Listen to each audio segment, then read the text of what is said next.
Salut l'équipe et bienvenue dans une nouvelle vidéo du Poto Sport Club. Expert en rien, passionné de tout. C'est la rentrée après quelques semaines de vacances et ces JO de Paris qui ont été exceptionnels et ça fait trop plaisir de vous retrouver. Aujourd'hui pour la première vidéo de cette nouvelle saison, on va se pencher sur un sport et un tournoi qui me tiennent énormément à cœur puisqu'on est à J-2 du premier tour de l'US Open de tennis. Les tableaux viennent de sortir, donc j'avais envie de faire une petite vidéo pour vous donner mes prédictions du côté féminin et masculin et toutes les infos à savoir sur les favoris des deux tableaux et les chances de nos représentants français. Dans cette vidéo, je vais d'abord essayer de prédire les quarts de finalistes et ensuite vous donner mes favoris pour les demi, la finale et le titre. Djokovic va-t-il conserver son titre à Flushing Meadows? Sinner va-t-il surmonter les suspicions de dopage qui planent sur lui depuis une semaine? Carlitos va-t-il remporter un troisième grand chelem d'affilée en 2024? Alors on va aussi parler des favorites côté féminin avec la numéro 1 mondiale, Iga Swiatek, la tenante du titre Coco Gauff qui évolue à domicile, ou bien Aryna Sabalenka, tout fraîchement titrée à Cincinnati. Comme je vous l'ai dit, on va aussi parler des Français. Ils sont 21 au total, 7 dans le tableau féminin et 14 dans le tableau masculin. Donc je vais essayer de prédire ceux qui ont la meilleure chance de passer en deuxième semaine. Même si, petit spoiler, je vous l'annonce, ça risque de s'annoncer très compliqué pour eux. Voilà. En bref, beaucoup de choses à dire. Donc on est parti. Je vous dis tout ce qu'il faut savoir avant l'US Open 2024. Parti, on va tout de suite rentrer dans le vif du sujet avec mes prédictions pour ce tableau masculin. Je vais passer rapidement jusqu'au huitième de finale en justifiant certains de mes choix, notamment pour des têtes de série qui se sont fait sortir prématurément ou sur les matchs des Français à suivre et le parcours de nos Français jusqu'au huitième. Encore une fois, ce ne sont que des prédictions, donc sûrement pas tout correct au vu du nombre de matchs et de facteurs qui rentrent en ligne de compte. Surtout en tennis, on sait que beaucoup de monde peuvent battre presque tout le monde, surtout dans les premiers tours en Grand Chelem. Donc voilà, je kifferais entendre votre avis dans les commentaires. Si j'oublie un joueur, que vous voyez bien créer la surprise et pourquoi pas traverser le tableau, ou que vous voulez apporter des petites précisions, corrections sur les sujets que je vais aborder. Mais là, on va commencer avec la première partie de tableau, celle de Jannik Sinner, l'actuel numéro 1 mondial.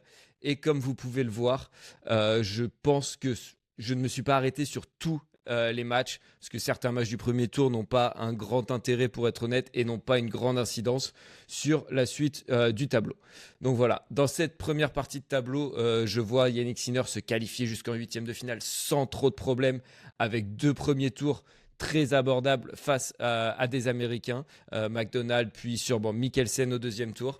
Un premier test au troisième tour, soit face à Nicolas Jarry, soit face à Stanislas Wawrinka. Je vois plus Jarry, mais voilà, c'est un match qui peut tourner des deux côtés, de par aussi l'expérience du Suisse en Grand Chelem. Dans la partie plus basse de cette partie de tableau, on retrouve l'espoir du tennis français, Arthur Fils, que j'ai mis en bleu dans ce tableau pour qui est un de mes Français à suivre, si ce n'est le Français à suivre lors de cette US Open 2024. Deux premiers tours grâce à son statut assez nouveau, deux têtes de série en Grand Chelem où il sera tête de série 24. Lui offre deux premiers tours assez abordables. Les choses sérieuses vont commencer au troisième tour face à Tommy Paul. Et là, l'objectif pour moi d'Arthur Fils doit être de confirmer son bon Wimbledon où il a atteint les huitièmes de finale en Grand Chelem pour la première fois de sa carrière. Cela dit, il va jouer Tommy Paul, un Américain très solide sur dur, tête de série numéro 14, devant son public, sûrement sur un grand court. Donc ça sera très compliqué honnêtement pour Arthur Fils, mais pour lui, l'objectif doit être de se qualifier en huitième de finale. Et c'est pour ça que j'ai envie de mettre une petite pièce sur notre premier Français qualifié en deuxième semaine, qualifié en huitième de finale pour affronter Jannik Sinner. Malheureusement, après ça, ce sera déjà un très bel US Open pour Arthur Fils s'il arrive à se qualifier. Ensuite, la marche sera sûrement bien trop haute face au numéro 1 mondial, tout récent vainqueur de Cincinnati et qui est dans une très grande forme aujourd'hui, en ce moment, malgré les suspicions de dopage sur lesquelles on reviendra un peu plus tard. Donc voilà, pour cette première partie de tableau, j'imagine bien un huitième de finale entre Jannik Sinner et Arthur Fils. On passe maintenant à la deuxième partie de tableau. Donc le sortant de cette partie de tableau retrouvera Jannik Sinner en quart de finale. Et ici, c'est la partie de tableau du numéro 5 mondial, Daniil Medvedev, finaliste sortant de la saison dernière, battu par Novak Djokovic. Une partie de tableau assez clémente pour le Russe qui, malgré une saison un peu en demi-teinte, je ne crois pas qu'il ait gagné de titre cette année. Il fait finale à l'Open d'Australie, mais derrière, il déçoit un peu sur les autres grands chelems. Voilà, je vois quand même tout de même un parcours assez tranquille, personne vraiment pour l'inquiéter jusqu'au troisième tour. Et là, il retrouverait le vainqueur, si tout est respecté, de Tsitsipas face à Félix Auger-Aliassime. Mais là aussi, je vais passer assez rapidement car ces deux joueurs ne sont plus au niveau auquel ils ont été il y a peut-être un an ou deux. Voilà, Félix Auger-Aliassime qui est maintenant aux alentours de la 20e place mondiale. Tsitsipas qui est sorti du top 10 cette saison, tête de série numéro 11. Donc voilà, je n'imagine pas trop de soucis en huitième de finale face à un de ces deux joueurs pour le Russe Daniil Medvedev, qui retrouvera donc Yannick Sinner en quart de finale, un quart de finale sur lequel on reviendra un peu plus en détail. On passe maintenant à la partie de tableau de mon petit chouchou, je pense le chouchou de beaucoup de monde aussi qui suivent le tennis depuis quelques années, Carlos Alcaraz, l'Espagnol numéro 3 mondial, vainqueur des 2 derniers grands chelems de la saison à Wimbledon et à Roland-Garros. Partie de tableau, je trouve, assez clémente pour lui, qui va le permettre de monter en puissance progressivement, avec d'abord un premier tour assez facile contre un Australien que je ne connais pas. Ensuite, Shapovalov, toujours attention à lui, qui peut être très, très flamboyant, mais qui n'est quand même pas au niveau auquel il a été il y a 3-4 ans, où il était top 10, il me semble. Ensuite, on aura l'anglais Jack Draper qui fait une bonne saison, qui est 25e mondial, mais voilà, qui reste encore un peu tendre pour Carlos Alcaraz. Et enfin, là, ça va vraiment monter en gamme avec Sébastien Corda, solidement installé maintenant dans le top 20 depuis plus d'un an, il me semble. Très bon joueur de dur, très bon quand il évolue aux États-Unis. Donc, ça va être un premier test pour Alcaraz qui pourrait perdre un set dans cette rencontre-là. Mais bon, je le vois quand même s'imposer et rejoindre les quarts de finale relativement tranquillement, même s'il peut perdre un set, voire deux dans ses 3 premiers tours pour lui, dans ses 4 premiers tours. À noter aussi dans cette partie de tableau la présence de Corentin Moutet qui avait enthousiasmé le public de Roland-Garros. Malheureusement, devant le public américain, face à un Américain à l'US Open, contre Corda en plus qui est top 20, je ne donne pas très cher de sa peau en ce premier tour. Et pareil pour Adrian Manarino, je me suis pas trop arrêté sur lui parce qu'il a une partie de tableau avec Koric qui est très bon, Goffin ou Tabilo derrière. Voilà, vu la forme qu'il a en ce moment, je ne le vois pas faire un grand US Open. Et donc, qui pour affronter Carlos Alcaraz en quart de finale? On va se pencher sur cette partie de tableau, celle de Hubert Hurkacz, la tête de série la mieux classée dans ce tableau-là.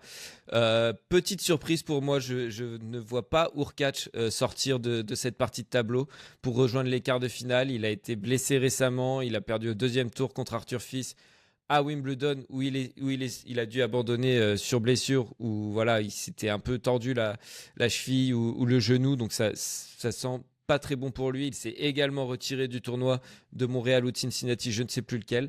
Donc voilà. Par contre, un joueur que j'aime beaucoup dans cette partie de tableau, c'est l'Italien Matteo Arnaldi, qui s'était révélé à Roland-Garros en atteignant les quarts de finale et en donnant en posant beaucoup de difficultés à Zverev, il me semble. Donc voilà, moi je le vois bien, lui pour le coup, traverser le tableau, créer la surprise face à Hurkacz, peut-être encore un peu diminué. Et de l'autre côté, on a Alex de Minaur que je trouve aussi très bon cette saison, jusqu'à sa blessure à Wimbledon sur la balle de match qu'il a remportée face à Arthur Fils. Il avait dû se retirer pour le quart de finale face à Djokovic. Très dommage, j'étais très excité par ce quart de finale. Voilà, s'il est bien remis, je le vois atteindre au moins les huitièmes et ensuite se qualifier face à Matteo Arnaldi. À noter quand même qu'il aura 2 gros combats contre Kachanov qui est top 25, qui a été top 10, qui a fait des gros résultats en Grand Chelem. Donc ça va être un troisième tour déjà très, très solide pour lui. Et ensuite, face à Matteo Arnaldi, donc je viens d'en parler, la révélation de ce dernier Roland-Garros. Je le vois aussi passer, mais dans un combat, pourquoi pas un match en 5-7, très très serré entre ces deux hommes-là. Et donc un deuxième quart de finale de Minaur-Alcaraz. On passe maintenant aux parties de tableau qui sont dans la deuxième moitié, la moitié basse de ce tableau, avec Voilà, la partie tableau de Casper Ruud, qui est la tête de série la plus haute dans cette partie tableau, mais que je ne vois pas faire un grand tournoi. Sa saison est très mauvaise, à part la petite parenthèse sur terre battue où il est vraiment très bon. Mais sinon, voilà, beaucoup de défaites prématurées. Et on a un Français qui pourrait bien tirer son épingle du jeu, du coup, de cette méforme et s'ouvrir un petit peu le tableau. Je veux parler de Gaël Monfils, le vétéran français qui a fait une très belle perf en battant Alcaraz à Cincinnati. Il était derrière un peu juste physiquement pour enchaîner. Et voilà, mais pourquoi pas s'offrir un troisième tour contre Bublik après un match compliqué face à Ruud. Voilà, je pense qu'il ne baissera pas les armes aussi facilement, le Norvégien, mais je vois Gaël Monfils sur une grande scène comme ça, à faire le show, à avoir le soutien du public.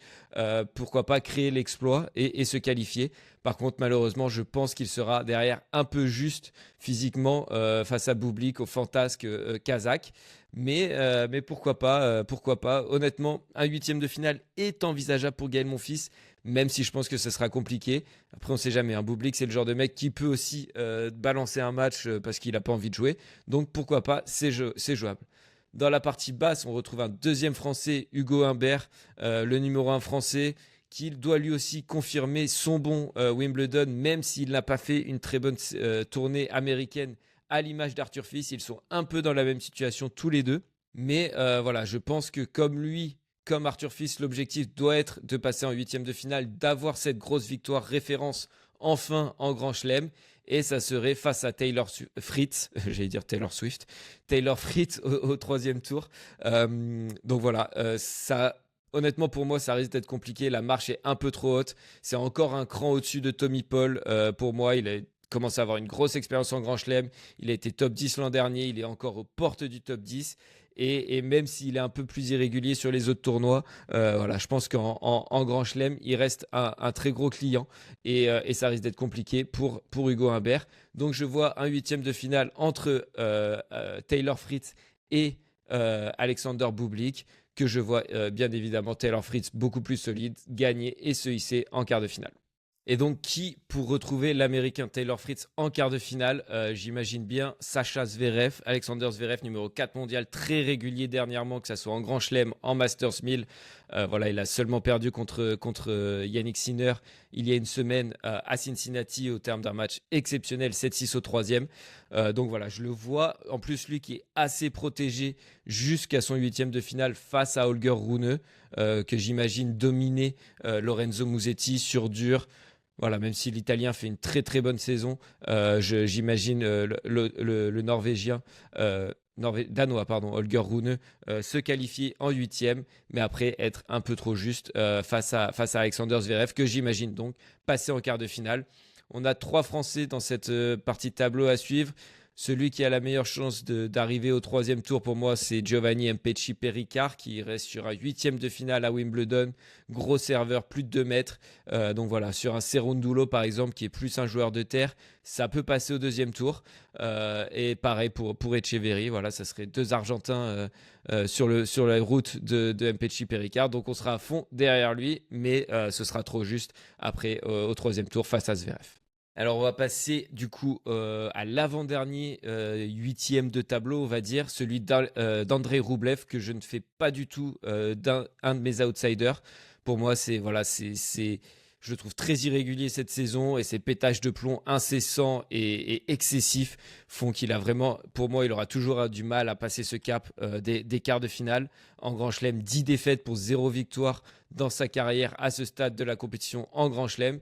Mais il a un tableau jusqu'en huitième qui est très dégagé honnêtement, voilà, très très facile. Peut-être un Fucsovics ou Leheka qui pourrait l'inquiéter au troisième tour.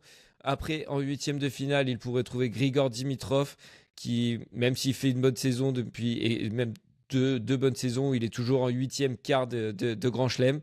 Je le vois un peu juste sur un Rublev. Voilà, l'âge commence à se faire sentir pour Dimitrov. Donc j'imagine Rublev passer en quart dans cette partie de tableau. Et donc ça sera pour gagner le droit d'affronter Novak Djokovic en quart de finale, qui n'a pas une partie de tableau si facile que ça, même si du coup il évite Sinner ou Alcaraz en demi-finale. Voilà, ses premiers tours ne vont pas être si faciles que ça. Il a Popyrin au troisième tour qui vient de remporter le Masters 1000 de Montréal, son premier en carrière, et qui voilà, fait une grosse entrée dans le top 30 mondial. Et surtout, de l'autre côté, en huitième, il pourrait se retrouver face à un Américain très fantasque, soit Frances Tiafoe qui reste sur une finale à Cincinnati, perdu contre Yannick Sinner, mais qui, voilà, encore plus face à son public. Enfin, les Américains aiment ça en général, de toute façon, et le public leur rend bien. Donc, voilà, c'est un mec qui peut facilement atteindre les huitièmes de finale à l'US Open, pardon. Et, et enfin, on a aussi Ben Shelton qui sort d'une demi-finale à l'US Open l'an dernier, qui avait aussi fait quart de finale, il me semble, en Australie, où il est arrivé comme une bombe sur le circuit en début 2023, il me semble. L'ancien joueur universitaire, et voilà, qui lui aussi est assez régulier en Grand Chelem, qui peut avoir des hauts et des bas, mais qui est toujours très dangereux avec son gros service gaucher.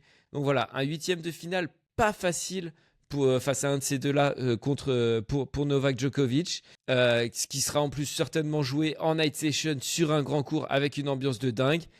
Mais bon, on sait que Novak Djokovic aime se servir aussi de cette petite animosité qu'il peut y avoir contre lui, parfois dans le public, qui leur fait une force et qu'il a toujours, très souvent en tout cas, utilisé ça pour gagner. Et même contre des joueurs comme ça, on sait qu'il peut perdre un set, pourquoi pas, face à un joueur un peu fantasque, mais que derrière, dès que la machine se met en route, il est très très difficile à aller chercher au meilleur des 5 sets. Donc je vois évidemment Novak Djokovic sortir de cette partie de tableau pour rejoindre Andrei Rublev en quart.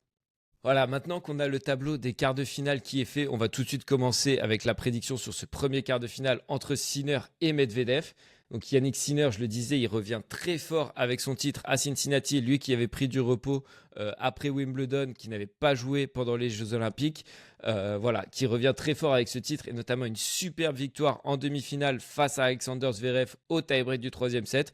Voilà, ça montre qu'il est prêt physiquement, mentalement pour avoir des gros combats et dans des conditions similaires à celles de l'US Open, il remporte le titre.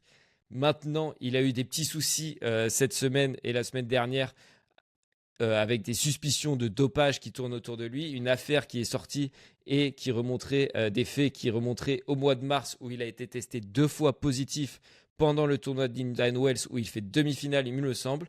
Puis il a été blanchi par l'agence antidopage et l'ATP. Et a été blanchi pourquoi ? Parce qu'il n'y aurait pas eu volonté de se doper. Ce contrôle positif serait dû à une négligence de son kiné qui aurait contaminé Sinner par une crème de massage. Donc voilà, c'est les derniers trucs que j'ai entendus. N'hésitez pas à me dire s'il y a d'autres informations qui sont sorties depuis. Mais voilà, donc pas intention de se doper vraiment. Donc pas de suspension pour Yannick Sinner. Beaucoup de réactions dans le monde du tennis, Kyrgios, Lucas Pouille, Shapovalov notamment, qui sont voilà, pas du tout contents de cette décision de le blanchir. Bref, histoire qui va forcément faire parler quand c'est un des meilleurs joueurs du monde et qui est un peu louche. Moi, ce que je regrette un peu, c'est que ça soit seulement révélé 5 mois après les faits. Mais d'un autre côté, ça a l'air d'être tellement un bon gars que c'est difficile à croire qu'il ait vraiment eu envie de se doper pour moi. Et s'il a été contaminé vraiment par une crème de massage, pardon, et qu'il n'y a pas la volonté de se doper, je trouve ça bien qu'il soit blanchi. C'est arrivé à un autre Italien, 300e mondial, qui avait eu exactement qui avait été blanchi exactement pour le même scénario, pour le scénario identique, pardon. Donc voilà, quand on dit Sinner, numéro 1 mondial, traitement de faveur, etc., je trouve pas ça vrai. Il y a eu des sanctions différentes pour des cas différents, ça c'est vrai, qui peuvent être discutés. Voilà, quand on rate des contrôles antidopage, même sans être contrôlé positif, mais qu'on rate plusieurs contrôles d'affilée, bah voilà, il y a suspension. Voilà, pour moi, honnêtement, j'ai du mal à croire qu'il ait vraiment voulu se doper. Et du coup, je trouve ça bien qu'il soit blanchi et qu'on fasse preuve d'un peu de pragmatisme plutôt que de foudroyer sa carrière comme ça à un tel moment alors qu'il est numéro 1 mondial et qu'il est vraiment en train d'exploser au plus haut niveau. Mais je peux comprendre que ça fasse beaucoup parler aussi. Donc si vous avez un avis différent, je serais curieux d'entendre ou des précisions même par rapport à cette affaire. Je serais curieux de les entendre en commentaire. Donc voilà, logique des têtes de série respectée avec cet affrontement entre le numéro 1 et le numéro 5 dans ce quart de tableau. Je vois tout de même Yannick Sinner s'imposer dans ce match-là. même s'il a perdu lors de leur dernier affrontement à Wimbledon, mais il était vainqueur des 5 dernières rencontres avant ça, toutes sur dur. Il a vraiment un bon état de forme et voilà, à voir comment il gère cette polémique dopage qui le touche cette semaine, si ça peut lui trotter un peu dans la tête. Mais bon, j'ai quand même un peu de mal à voir ça. Passe tout de suite au deuxième quart de finale du coup entre Alcaraz et De Minaur. Alcaraz, je vous l'ai dit, mon petit chouchou personnel qui fait une énorme saison avec déjà 2 grands chelems, Roland face à Zverev en finale et Wimbledon en corrigeant Novak Djokovic en finale en 3 petits sets. Donc vraiment une très belle saison. Plus jeune joueur de l'histoire à remporter 4 grands chelems devant Rafa, Roger et Novak. Donc voilà, ça pose un peu le bonhomme et surtout ça montre qu'il est déjà capable à son âge de gagner des énormes matchs sur toutes les surfaces. Voilà, ça serait le 7e joueur de l'histoire à remporter 3 grands chelems dans la même année. Bref, plein de records. Mais honnêtement, je le trouve un peu plus fatigué depuis Wimbledon, surtout mentalement, avec beaucoup d'émotions à gérer au JO, de représenter son pays, de jouer avec Rafa, qui rajoute un peu plus de pression, et de perdre en finale, dans une finale serrée face à Novak Djokovic. Et de l'autre côté, on a Alex de Minaur, je l'ai dit au début, qui fait une très belle saison, qui a été un petit peu blessé dernièrement. Donc à voir dans quel état de forme il arrive sur cette US Open. Mais voilà, je vois aussi la logique être respectée dans ce quart de finale avec une victoire assez facile de Carlos Alcaraz face à un De Minaur justement un peu court physiquement peut-être après cette blessure qu'il a tenu écarté des terrains depuis Wimbledon. Et aussi peut-être deux gros combats dont j'ai parlé en début de vidéo au troisième tour face à Kachanov et en 8e face à Matteo Arnaldi. Voilà, donc victoire facile de Carlos Alcaraz dans ce quart de finale. On passe ensuite au quart de finale qui est sûrement le plus dur à pronostiquer entre Alexander Zverev et Taylor Fritz. J'ai fait de ces deux-là 2 de mes principaux outsiders. Et voilà, encore une fois, le quart de finale le plus indécis et très compliqué à pronostiquer. Le 4e homme pour accompagner mes 3 favoris en demi-finale. Je vais tout de même donner Alexander Zverev au vu de l'état de forme récent des 2 joueurs. 2 défaites prématurées pour Fritz à Montréal et à Cincinnati, alors qu'il y a eu, comme je l'ai dit, une énorme demi pour Zverev contre Sinner, perdu 7-6 au 3e set. Donc voilà, ça montre que le niveau de jeu est là pour Zverev. Et même si Fritz, avec l'appui du public, peut faire quelque chose, je pense que ce sera un match serré, soit 4-7 serré, voire 5-7. Mais voilà, je donne Alexander Zverev vainqueur de ce match. Et enfin, le dernier quart de finale, on va s'y arrêter très rapidement parce que je ne vois pas Andrei Rublev inquiéter de quelque manière Novak Djokovic dans ce quart de finale. On l'a dit, il a un vrai plafond de verre à ce niveau-là et il aura, voilà, pour moi, il a aucune chance face à Novak Djokovic qui lui s'est déjà imposé 4 fois à Flushing Meadows, qui n'a pas joué depuis les JO, mais bon. Je pense pas pour un mec qui a déjà gagné 24 grands chelems de s'arrêter un mois, ça fasse une grosse perte de repères pour lui à l'US Open. Donc voilà, on a pronostiqué nos 4 quarts de finale. On va maintenant tout de suite passer aux demi. On a nos 2 demi-finales avec les 4 premières têtes de série. Donc voilà, je me suis pas trop mouillé, on peut dire. Mais honnêtement, c'est dur d'imaginer quelque chose de différent sur cette US Open. Et on va commencer avec Sinner Alcaraz. Peut-être le match du tournoi. On peut s'attendre à ce que ce soit le match du tournoi. En toute honnêteté, j'aurais préféré voir cette affiche en finale. Mais comme à Roland ou à Wimbledon, le tirage au sort a décidé de mettre ces deux-là dans la même partie de tableau. Voilà, très très dur à pronostiquer. Encore une fois, tant l'un est solide en ce moment sur dur, Yannick Sinner, et qui semble revenir très fort, comme je l'ai dit plus tôt. Et de l'autre côté, on a Carlitos qui peut se transcender, même si on l'a vu un peu fatigué à Cincinnati, surtout mentalement, de péter un plomb comme ça face à Gaël Monfils, d'exploser sa raquette, ça ne lui ressemble vraiment pas du tout. Mais au moins, il a eu un peu de temps pour se reposer, vu qu'il est sorti assez tôt du tournoi et de se préparer. Mais voilà, moi je trouve que Yannick Sinner vraiment sur dur, sûrement le meilleur joueur de la saison, une grosse victoire à Cincinnati pour faire le plein de confiance la semaine dernière, donc je vais partir sur Sinner. C'est dur de donner vraiment des raisons tactiques, techniques, de forme et tout ça, tant les deux sont proches, et je pense que ce sera un combat épique. Ça va jouer sur des détails, peut-être un super tie-break du 5e set. Donc voilà, ça va jouer à quelques points. Donc je ne vais pas m'étendre sur les raisons du pourquoi, du comment, parce que ça va jouer encore une fois sur des détails, mais c'est plus un petit feeling sur la forme du moment. qui me donne envie de partir sur Yannick Sinner. Voilà, deux joueurs que j'adore, donc je serai dans tous les cas content, même si mon petit chouchou, je vois Carlito s'arrêter en demi-finale. Et enfin, dans la deuxième demi-finale, Djokovic face à Alexander Zverev. Même si c'est plus Djokovic qu'on connaît, ultra dominateur et très serein dans ces genres de matchs, ça reste quand même pour moi le favori de cette demi-finale. Il vient de remporter les JO. Il a certainement pas envie de faire une saison blanche en Grand Chelem, ce qui serait la première depuis 2017. Je trouve ça fou. Mec, pendant 8 ans, à 35 ans, il a encore gagné au moins un Grand Chelem par an. Donc voilà, je pense Djokovic en 4-7, très accroché mine de rien, parce que Zverev joue très bien en ce moment depuis le début de la saison. Il fait beaucoup de quarts ou de demi en Grand Chelem ou de finale, même à Roland-Garros. Hein. Et par contre, je trouve qu'il a un peu du mal quand il joue un cran au-dessus. Il a souvent l'opportunité de gagner des matchs, de gagner des gros matchs. Et au final, mentalement, il craque un peu, même s'il a les opportunités. Et on le sait, hein, face à un Djoko, ça ne pardonne pas. Il faut saisir toutes les opportunités qu'on a, sinon on se fait punir. Donc voilà, je vois 4-7 accrochés, pourquoi pas Zverev qui gagne le premier set, et puis après Djoko qui se met un peu plus en route pour remporter les trois sets, les 3 sets qui suivent. Pardon, c'était un peu dur. Et donc, ça nous donnera une finale entre Yannick Sinner, numéro 1 mondial, et Novak Djokovic, numéro 2. Sinner, voilà, qui pourrait remporter son deuxième Grand Chelem de la saison. Pour moi, je le vois un peu au-dessus de Novak Djokovic. Plus de certitude cette saison. Le Serbe qui a eu une saison un peu en dents de scie, avec des petites blessures à Roland-Garros notamment, qui a pris une sacrée raclée face à Carlos Alcaraz en finale de Wimbledon, qui a perdu en demi-finale de l'Open d'Australie dans son jardin, chez lui, là où il ne perd jamais d'habitude, face à Yannick Sinner justement. Donc voilà, je vois un match accroché, pas de 5-7, mais en 4-7, avec un Sinner qui est peut-être un peu tendu en début de finale, qui perd le premier, mais qui ensuite se libère et met en place son jeu de rouleau compresseur de fond de cours. Voilà, je pense qu'on avait cette image un peu de Djokovic à une époque qui était très solide en fond de cours. Bah, je trouve que Sinner, c'est ça, mais avec en plus de la puissance, une puissance supérieure à celle de Novak. Donc je le vois mettre ce jeu, s'il arrive à mettre son jeu en place, à bien dominer du fond du cours des deux côtés avec son gros service.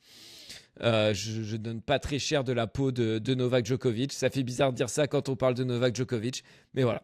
Moi, je fais de Yannick Sinner mon favori pour cette US Open 2024, malgré toutes les suspicions de dopage qui tournent autour de lui et la potentielle perturbation de sa préparation pour ce tournoi à New York.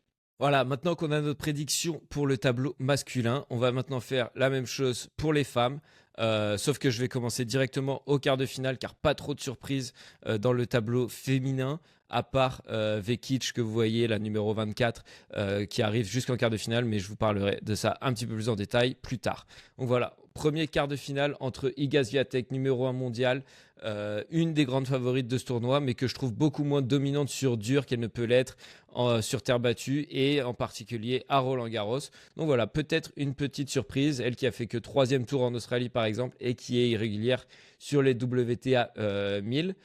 Donc voilà, une défaite prématurée même avant les quarts de finale comme à Wimbledon n'est pas à exclure, ce qui arrive quand même plus régulièrement que chez les hommes. Voilà, elle aura notamment un potentiel 8e de finale face à Andreeva, une pépite russe de 17 ans qui est déjà tête de série numéro 21 et qui a poussé Swiatek au 3e set à Cincinnati récemment. Mais voilà, j'imagine quand même Swiatek passer jusqu'en quart de finale pour retrouver Jessica Pegula, 6e mondiale américaine, donc qui jouera face à son public. Finaliste à Cincinnati, seulement battue par l'intouchable Aryna Sabalenka. Donc voilà, pour moi, c'est clairement une de mes outsiders pour ce tournoi, derrière les 3 grandes favorites. Donc voilà, un premier quart de finale qui est assez intéressant, puisque j'imagine déjà une surprise, en fait, dès ce premier quart de finale, avec la victoire de Jessica Pegula face à Iga Swiatek. Voilà, au vu de la forme du moment et de ses résultats récents, j'ai envie de mettre une petite pièce sur l'américaine grâce au soutien de son public. Voilà, même si ça peut paraître comme une grosse surprise, Swiatek n'a pas vraiment performé en Grand Chelem cette saison, à part à Roland-Garros évidemment. Donc voilà, sur ce premier quart de finale, je pars sur une petite surprise avec la victoire de Jessica Pegula. Ensuite, je vais passer rapidement sur le deuxième entre Elena Rybakina et Jasmine Paolini. Paolini qui reste quand même sur 2 finales en Grand Chelem d'affilée à Roland-Garros et à Wimbledon. C'est vraiment une saison où elle explose, elle se révèle. Elle qui était aux alentours de la 30e place mondiale au début de l'année. Elle est maintenant 5e mondiale avec 2 finales de suite. Rybakina qui, elle, a un peu plus de mal cette saison, elle qui avait remporté Wimbledon en 2023.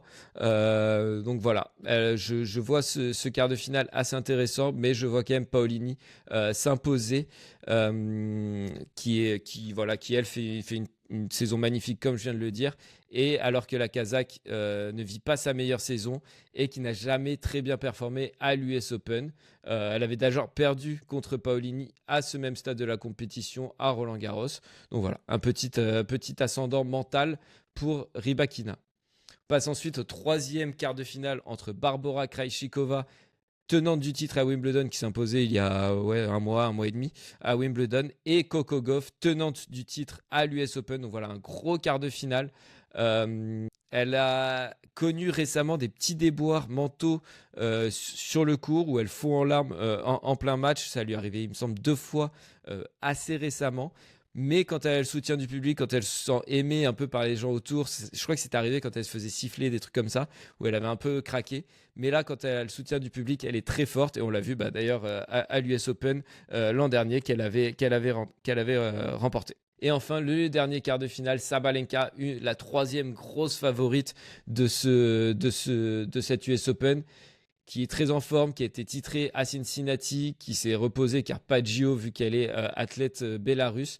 Voilà, elle aura peut-être un test en 8e face à Madison Keys qui joue souvent bien à l'US Open, mais bon, je la vois quand même passer assez facilement face à l'américaine qui a tout de même été finaliste en 2017 et demi-finaliste l'an dernier. Donc attention parce qu'elle peut bien jouer dans cette US Open, mais je vois Sabalenka quand même se qualifier pour les quarts et ensuite dominer Donna Vekic, qui elle sortirait qui arriverait en quart de finale malgré son statut de tête de série 24 seulement entre guillemets, car une partie de tableau assez clémente avec la chinoise Zheng comme plus grosse tête de série numéro 7, mais que je ne vois pas trop performer en Grand Chelem. Et donc je vois ce quart de finale entre la Bélarusse et la Croate où Sabalenka sortirait vainqueur pour atteindre les demi-finales. Ça nous donnerait donc une demi-finale entre Jessica Pegula et Jasmine Paolini.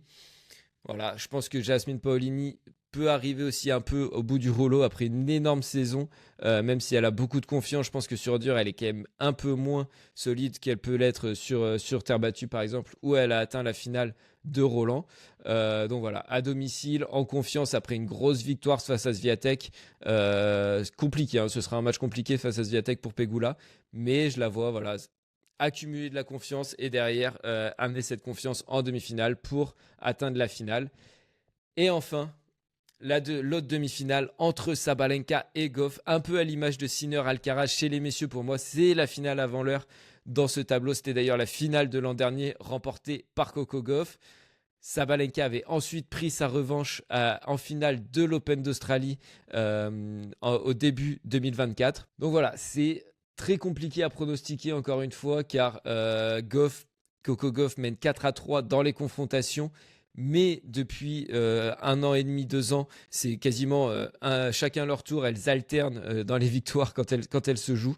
Donc voilà, très compliqué à pronostiquer. Je vais aussi partir sur l'appui du public et la motivation de conserver son titre pour la jeune américaine Coco Gauff. Et donc je la vois passer, mais ça sera très très serré. Et encore une fois, je ne vais pas justifier par des trucs tactiques, techniques, qui sont tellement proches que ça se jouera sur des détails. Qui est le plus fort mentalement, qui est le plus fort physiquement dans les moments importants. Et là, je vois Coco Gauff s'imposer. Ça nous donnera donc une finale 100% américaine avec la surprise Jessica Pegula et la chouchou du public américain Coco Gauff. Je pense qu'il y aura eu beaucoup d'émotions sur ce tournoi pour Jessica Pegula et peut-être moins d'expérience à ce niveau, c'est même sûr, à ce niveau en Grand Chelem que Coco Gauff, alors qu'elle a presque 10 ans de plus qu'elle. Mais voilà, Coco Gauff qui arrivait très jeune sur le circuit, qui est formaté en fait pour arriver sur ce genre de match et ensuite remporter ce genre de tournoi. Donc voilà, je vois une victoire de Coco Gauff qui conservera son titre à Flushing Meadows selon moi. Je vous ai pas parlé des Françaises du coup dans ce tableau. Malheureusement, il n'y a pas pour moi de Françaises qui pourront créer la surprise ou se hisser jusqu'en deuxième semaine. Caroline Garcia, moi j'y crois plus trop avec, même si elle est toujours tête de série, elle est toujours numéro 1 française, mais ça fait presque 2 ans maintenant. Et depuis sa fin de saison fabuleuse en 2022, où elle avait atteint, il me semble, la finale de l'US Open justement. Voilà, il n'y a plus rien dans le réservoir, plus de confiance. Elle enchaîne les premiers ou deuxième tours. Donc compliqué pour Caroline Garcia, que je vois sortir au deuxième tour face à Wozniacki.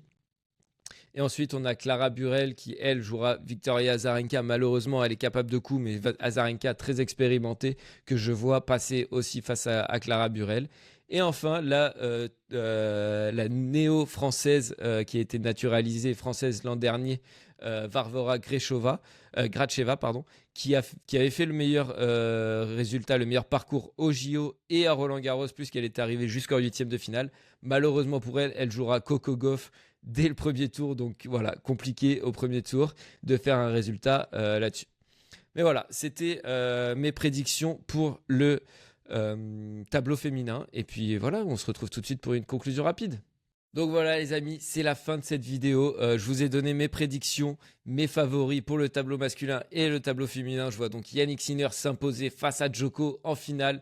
Première saison blanche depuis 2017 en Grand Chelem pour le Serbe et deuxième Grand Chelem pour le jeune Italien numéro 1 mondial. Après aussi un combat épique face à son rival Carlos Alcaraz. J'ai vraiment très hâte des 5, 10, 15 prochaines années peut-être. La rivalité entre ces deux, je pense, va nous amener des combats épiques sur le circuit ATP. Donc j'ai très très hâte de ça. Et enfin chez les femmes, je vois Coco Gauff conserver son titre dans une finale 100% américaine face à Jessica Pegula. Voilà, petite surprise pour Pegula, mais je la sens bien, elle a bien joué et avec l'appui du public, je la vois faire une surprise face à Swiatek. Malheureusement, côté français, sauf exploit de certains joueurs, je ne vois qu'un seul de nos représentants en deuxième semaine, Arthur Fils. Et même pour lui, je m'attends quand même à une grosse bagarre au troisième tour face à Tommy Paul. Après, ça reste du tennis. Donc, on sait que tout le monde peut battre presque tout le monde, j'ai envie de dire, dans les premiers tours. On avait vu des surprises. Voilà, on peut très bien voir une tête de série numéro 10, 15 se faire sortir au deuxième tour. Donc voilà. Pour tout ça, je suis très excité que ça commence en tout cas lundi. Les premiers matchs vers la fin d'après-midi, heure française. Soyez au rendez-vous et vous pourrez me commenter et m'insulter si j'ai eu faux dans toutes ces prédictions. Mais voilà, n'hésitez pas à me dire ce que vous avez pensé de ce format en commentaire. On se retrouve très vite pour une vidéo sur les Jeux paralympiques. Et puis voilà, bon US Open à tous, kiffez bien. Ciao l'équipe!